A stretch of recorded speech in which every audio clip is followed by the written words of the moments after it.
Hi, this video is going to talk about random variables of the discrete type. We're going to start by introducing what we mean when we talk about a random variable. So a random variable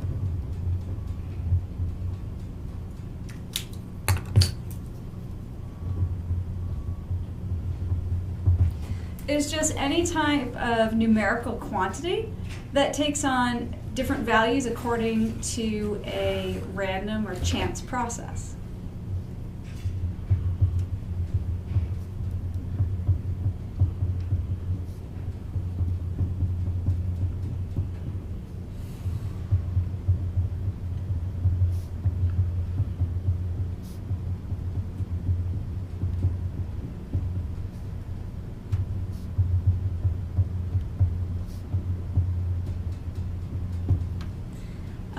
With notation, we use capital letters to denote random variables.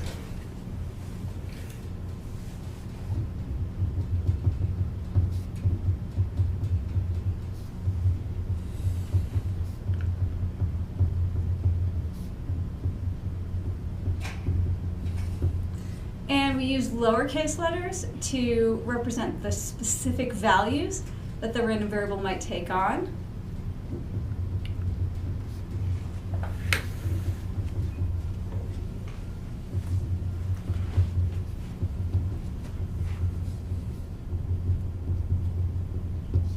So, for instance, if I use the notation P of x equals little x, this notation would refer to the probability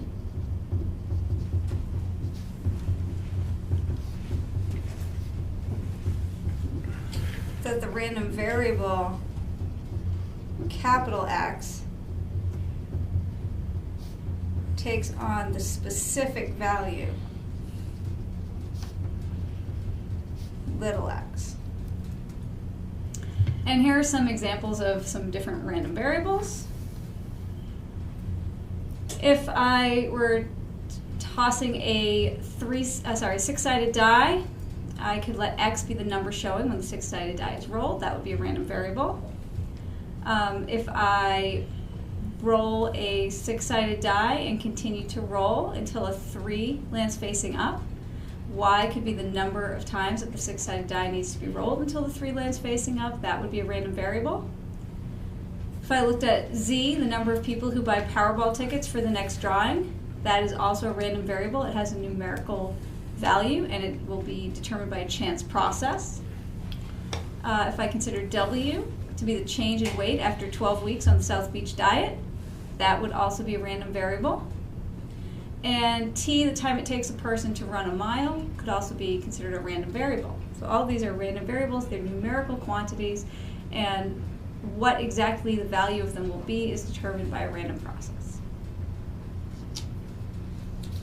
Next, we want to distinguish between two types of random variables, discrete and continuous. A discrete random variable is one that can take on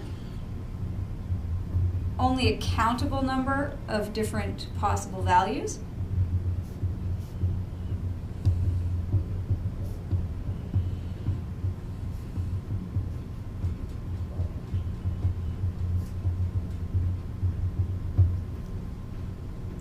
A continuous random variable is a random variable that can take on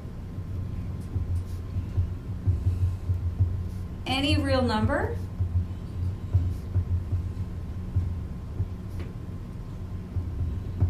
in an interval.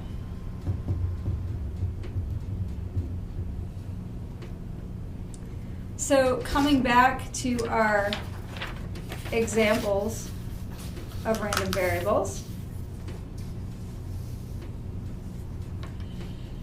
the number showing when a six-sided die is rolled, we know that the only possible values are 1, 2, 3, 4, 5, and 6. We can count those. So that is a discrete random variable. The number of times that a six-sided die is rolled until 3 lands facing up could be the first roll, could be the second roll, could be the third roll. Theoretically, I could keep rolling forever and never get a 3. So there are an infinite number of possible values that this could take on, but not within an interval, right? You can put these into a one-to-one correspondence with the counting numbers. In fact, these are the counting numbers, so that makes this a countable number of possible outcomes. Similarly, the number of people who buy Powerball tickets for the next drawing, again, that's something that's countable, and so it is a discrete random variable. Now, the change in weight after 12 weeks on the South Beach diet, if a person spends 12 weeks on the South Beach diet, that person's weight could change within an interval, an infinite number of possible outcomes. For instance, even just between a change of 0 and a change of 1 pound, there are infinite number of continuous possibilities in here. It could be, 1/2 a pound, but it could also be 3/4 of a pound, or it could be any number in here, any real number in that range, and that makes it continuous. And the same would be true for the time it takes a person to run a mile. That would be continuous because we could have unlimited number of values sort of in between each of the endpoints of our interval. So those are continuous. One thing to note is that sometimes when we have a random variable that can take on a discrete random variable that can take on many, many values, for instance, Z here, the number of people who buy Powerball tickets for the next drawing, there are so many possible values that sometimes instead of dealing with it as a discrete random variable, we'll see discrete random variables that are treated like continuous random variables, and that will come up more as we get to chapter 3.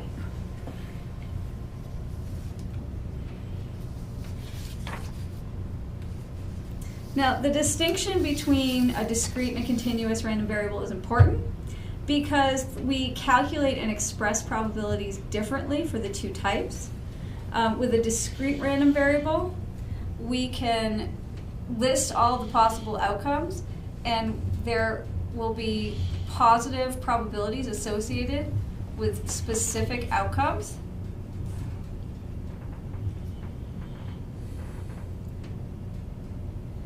When we're working with continuous random variables, because they can take on an infinite number of possible values within an interval, the chance of them taking on any one specific value is going to always be 0. So instead of looking at trying to express the chance that X takes on a particular value, which will always be 0, instead we'll focus on finding probabilities that our random variable falls in a range of values. And we'll do this using a different type of function than we're going to see today. So just this distinction is going to always be important to remember. Now, chapter 2 is going to focus on working with discrete random variables.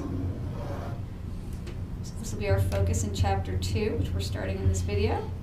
And continuous random variables will be covered later in the course in chapter 3.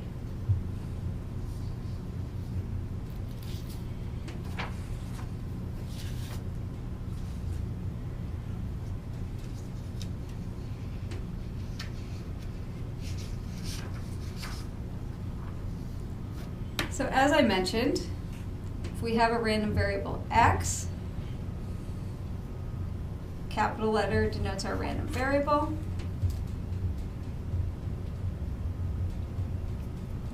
Little x is going to denote a specific value.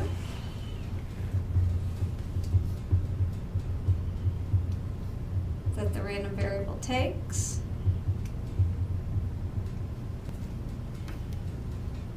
We use the notation P of capital X equals little x to represent the probability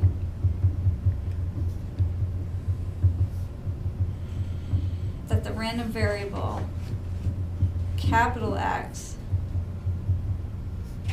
takes on the value little x. we define something called the support of x.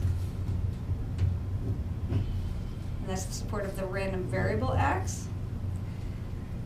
And that's the set of all little x, so all values, such that the probability that x equals that little x is greater than 0. So we can think of this as the set of all of the possible outcomes of x.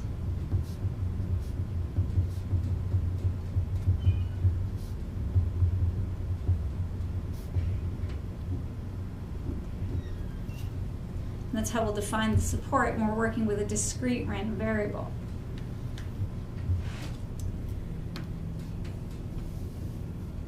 To find probabilities, we're going to use something called a probability mass function.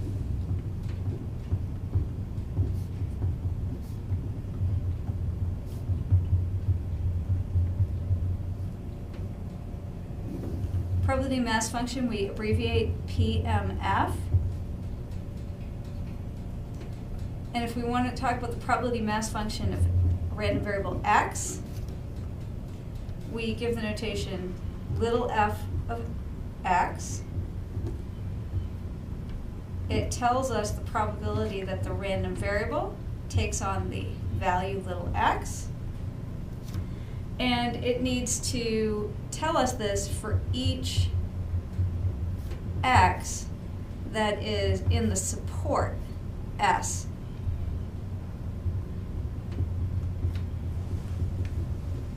Of x.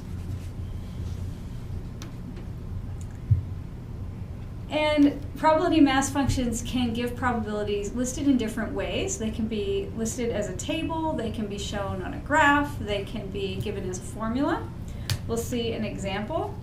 If we are looking at the random variable x that I defined earlier, the number showing when a 6-sided die is rolled, we can list the possible outcomes in the table. 1, 2, 3, 4, 5, 6. We know that with a fair die, they're each equally likely. So each of these numbers will come up with probability 1/6.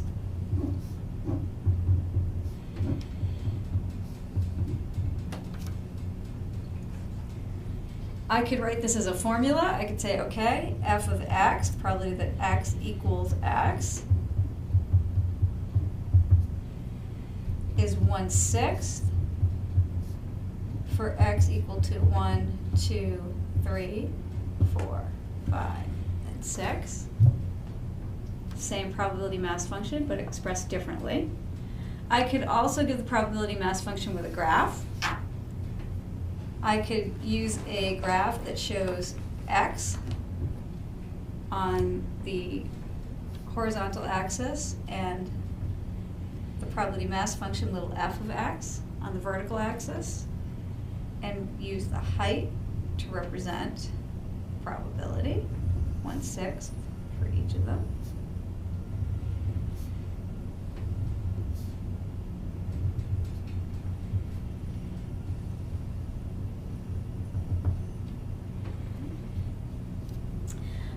I could also, so this is called a line graph, and the height of the line here is representing the probability. I could also do another type of graph called a probability histogram, where I'd represent the probability with bars.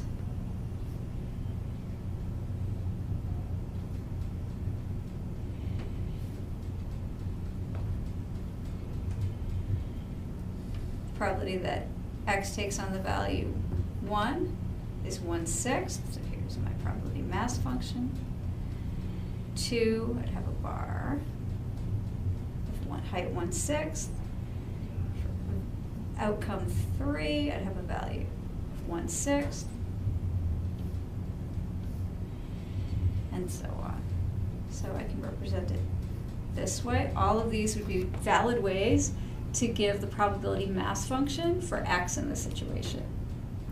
Now, sometimes on the homework questions, people will look at the solutions in the textbook and they will see something that they expressed as a table given in a formula instead.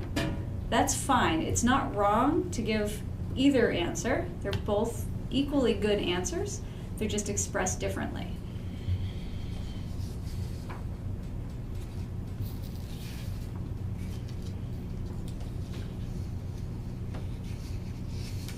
Some properties of probability mass functions that we should be aware of.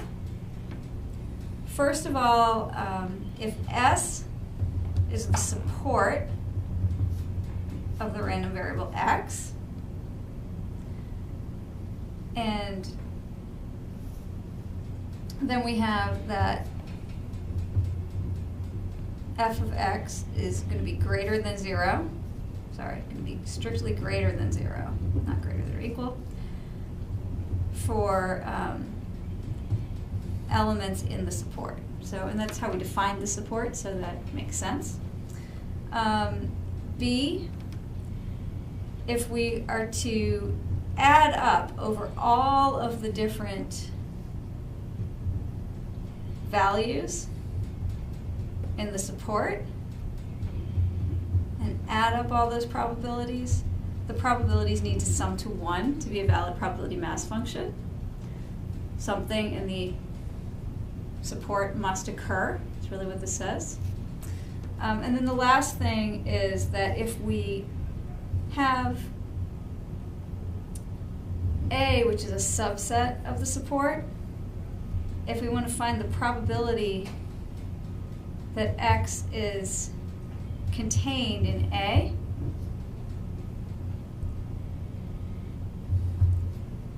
then we can add up the probability of X for all of the values that are in A to find the probability.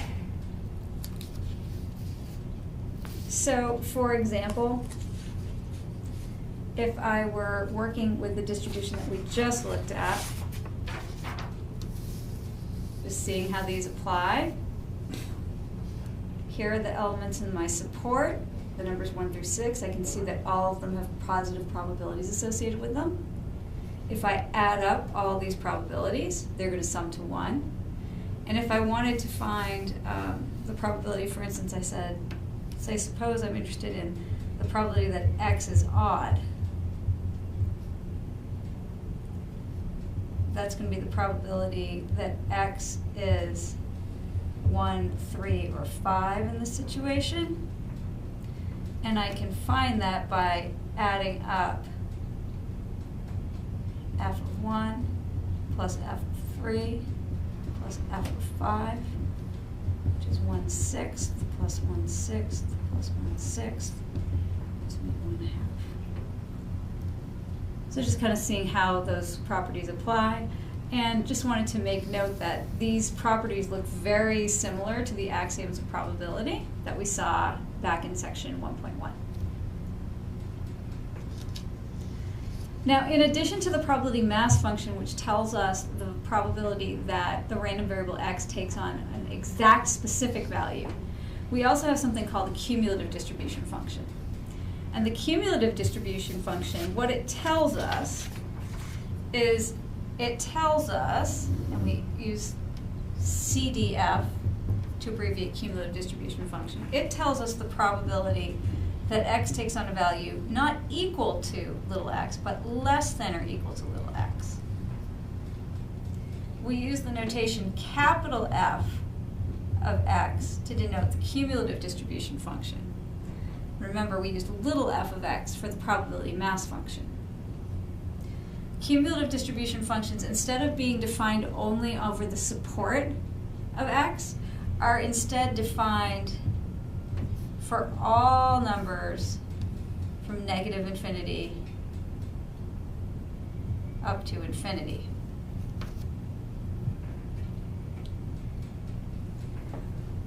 Now, just to look at our example that we're just looking at, where we had looking at which number lands up on the die.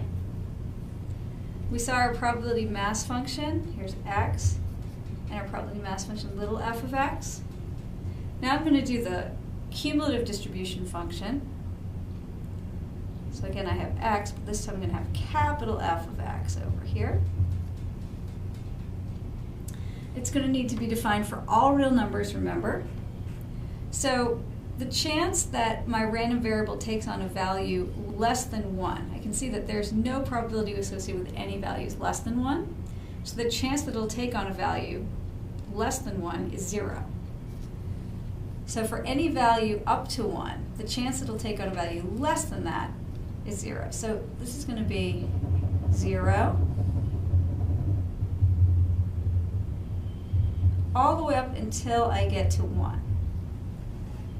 Once I get to the value 1, the chance that the random variable takes on a value of 1 or something less than that, well, it can't take on something less than that, but it can take on 1 with probability 1/6.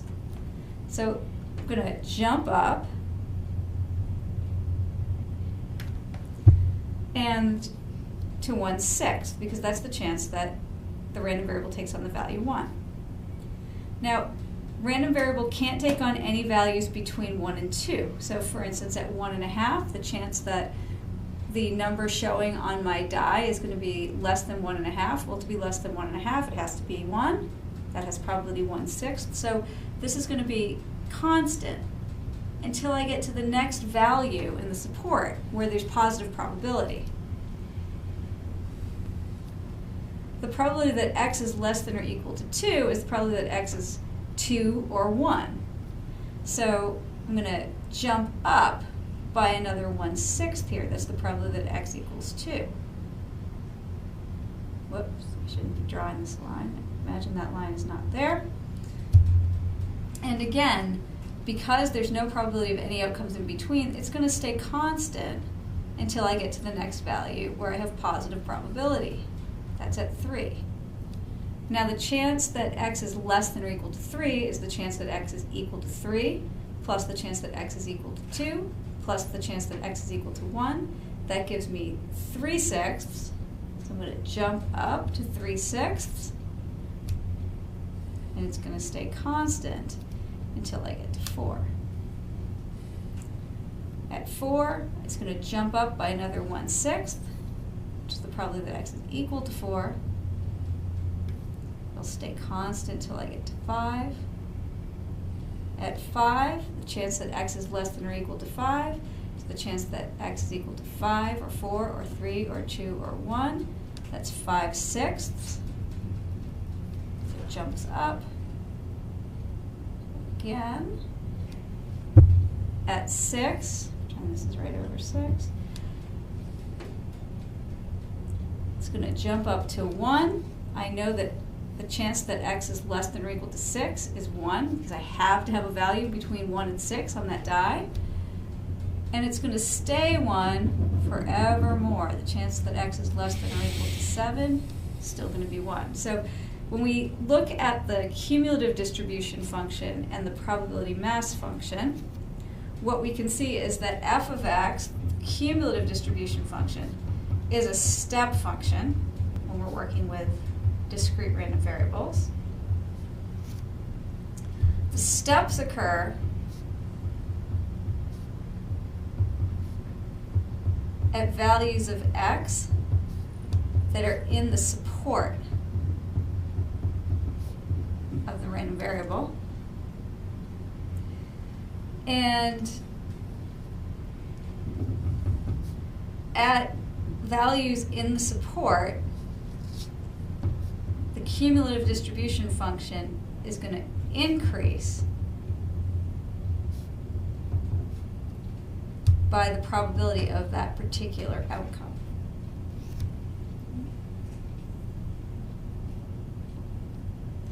So just looking at one more example.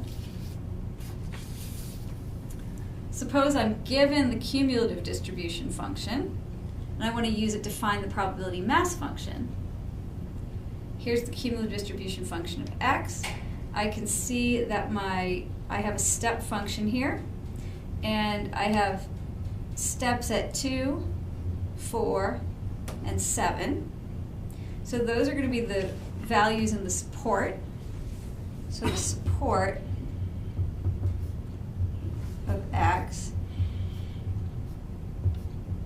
is 2, 4, and 7.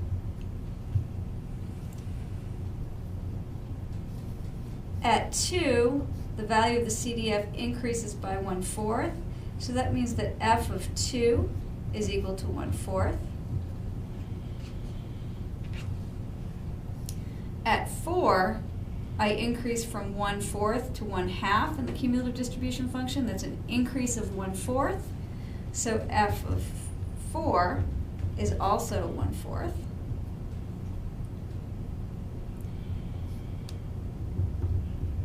At 7, we can see that the cumulative distribution function increases from 1/2 to 1. That's an increase of 1/2. So f of 7 is 1/2. So I can show the probability mass function. If I wanted to make it in a table, write x and the probability that x takes on that value, little f of x. 2, 4, and 7 are my possible values. And the probabilities associated with them are 1/4, 1/4, and 1/2. So that's how we can relate a cumulative distribution function to a probability mass function with a discrete random variable. See lots of other examples of discrete random variables as we work through this chapter. We're going to see some special distributions that have their own sort of special names. We'll also see some distributions that are just defined for us in the homework problems and examples. Urge you to work on as many examples as you can, start getting used to the notation and the properties of these functions. Thank you.